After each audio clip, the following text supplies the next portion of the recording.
Hello everyone, very good morning.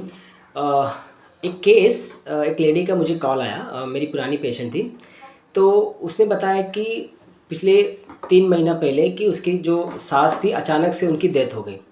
और वो death देखने के बाद से मैं एकदम घबरा गई, एकदम डर गई। और वो डर के बाद से फिर मुझे वो पाल्पिटेशन चालू हो गया। और मुझे शोल्डर में पेन, राइट चेस्ट में पेन, बहुत ऐसा पसीना पसीना आने लगा।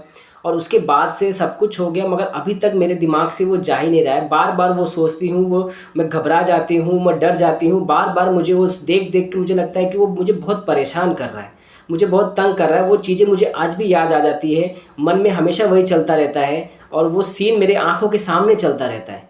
ठीक है, तो ये चीज़ उसने बताना चालू किया। तो मैंने बोला कि और क्या हुआ था उस दिन? बोले सर और कुछ नहीं हुआ था, बस मैंने वो देखा, मतलब उनको कुछ हुआ नहीं था, एकदम ठीक ठाक थी, सब कुछ अच्छा चल रहा था। और मैंने वो देखा और सडनली वो मतलब गिर गई। और गिरने के बाद मतलब वो कुछ एक्टिविटी नहीं थी, सब बंद हो गई और मतलब उनकी अचानक से डेथ हो गई।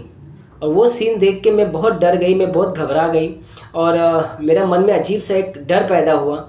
और वही चीज़ आज 3 महीना हो गया है, फिर भी वो मेरे दिमाग से जा ही नहीं रहा है। आज भी मेरे दिमाग के सामने, आंखों के सामने चलता रहता है। वो सोच सोच के मैं डर रही हूँ, मैं घबरा जाती हूँ, मुझे पसीना होने लगता है, मेरी पाल्पिटेशन, मेरा दिल एकदम धड़कने लगता है, मेरे चेस्ट में पेन हो रहा है। मैंने बहुत डॉक्टर को दिखाया मगर कुछ आराम नहीं हुआ। मेरे शोल्डर में पेन होता है। तो ये सिनेरियो था। तो ऐसे पेशेंट के लिए आप देखोगे हमारे पास एक बहुत अच्छा रूब्रिक है। जो कोई चीज़ ऐसा जो देख लेते हैं, जो डर जाते हैं और वही चीज़ वो उनके दिमाग से निकलती नहीं है, बार बार वही सोचते रहते हैं और उसकी वजह से उनको दिक्कत होने लगती है। वो चीज़ उनको बहुत परेशान करती है। ठीक है, तो रूब्रिक क्या है? Dwell past disagreeable occurrence of tormented by frightful scene of some mournful event of the past.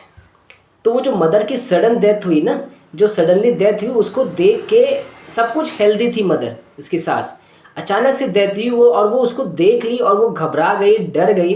और वो डर क्या कि उसने उसके मन में बैठ गया। और उसके बाद से उसने कुछ ऐसा सडनली देख लिया, उसके दिमाग में वो चीज़ बैठ गई और वही चीज़ वो बार बार याद करके वो घबरा जा रही है। और उसको उसके बाद से सिम्टम्स चालू हो गए और वो उसको टॉर्मेंट कर रहा है, वो उसको परेशान कर रहा है, बार बार पीछे सोचती है और वो चीज़ें उसको तकलीफ़ दे रही है। तो ऐसे पेशेंट आपके क्लिनिक में आते हैं, ठीक है, जो एक बार किसी चीज़ को देख लिया, डर गया और वो डर उनको सताने लगता है, टॉर्मेंट करने लगता है, बार बार सोचने के बाद दिमाग से निकलता नहीं है। तो उसके लिए है स्पॉन्जिया। स्पॉन्जिया 200, मैंने इसे स्पॉन्जिया 1 ml का डोज दिया, सॉरी 200 ने, मैंने स्पॉन्जिया 1 ml का डोज दिया। एंड उसके बाद से उसका शोल्डर पेन, पाल्पिटेशन और उसका जो डर था वो बहुत आसानी से निकल गया। और उसके बाद से वो काफ़ी रिलैक्स है, मतलब उसके बाद उसको तकलीफ़ नहीं हुई, वो काफ़ी सेटल है, माइंड में डर कम हो गया। और उसके बाद उसको वो थीम भी याद आता है मगर वो तकलीफ़ नहीं देता। तो दिस इज़ द स्पॉन्जिया। तो स्पॉन्जिया देने के बाद उसको आराम आ गया। Thank you so much.